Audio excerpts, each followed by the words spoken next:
திரு ஸ்டாலின் அவர்கள் துணை முதலமைச்சர் இருந்த காலகட்டத்தில் மீத்தேன் ஈத்தேன் புரிந்துணர்வு ஒப்பந்தம் போட்டார். விலை மதிக்க முடியாத பூமி, நெற்களஞ்சியம், டெல்டா மாவட்டம், இந்த மாவட்டத்தை பாலைவனமாக்க முற்பட்டார். அவர் துணை முதலமைச்சர் இருக்கின்ற காலகட்டத்தில் மீத்தேன் ஈத்தேன் போன்ற மீத்தேன் ஹைட்ரோ கார்பன் போன்ற திட்டத்துக்கு புரிந்துணர்வு ஒப்பந்தம் போட்டார். அப்படிப்பட்டவ மாப்பிள்ள தான் இந்த மாவட்ட மாப்பிள்ள.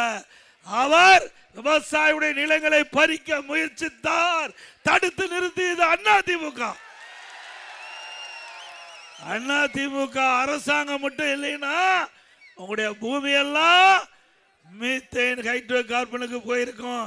அதிமுக ஆட்சி இருந்ததுனாலதான் பாதுகாக்கப்பட்ட வேளாண் மண்டலம். இனி எந்த கொம்பனாலும் உங்களுடைய நிலத்தை தொட்டுக்கோல பார்க்க முடியாது. உங்க பூமியை பாதுகாத்த அரசாங்கம் அதிமுக அரசாங்கம். உங்க பூமியை அபகரிக்க, உங்களுடைய நிலத்தை இப்படிப்பட்ட தொழிலுக்கு தாரை வாக்கப்பட்ட அரசாங்கம் திமுக அரசாங்கம். சிந்திச்சு பாருங்க.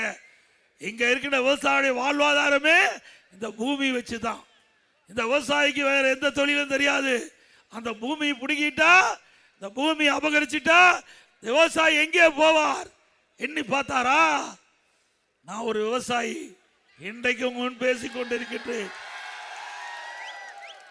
ஆக அப்படிப்பட்ட விவசாய பூமியை பாதுகாக்கப்பட்ட அரசாங்கம். அது மட்டுமல்ல, உங்களுக்கு உங்களுடைய பூமியை பாதுகாக்கப்பட்ட வேளாண் மன்றம் என்ற சட்டத்தின் மூலமாக பூமியை ஒரு பாதுகாப்பாக உங்களிடத்திலே சேர்க்கப்பட்ட அரசாங்கம் அதிமுக அரசாங்கம்.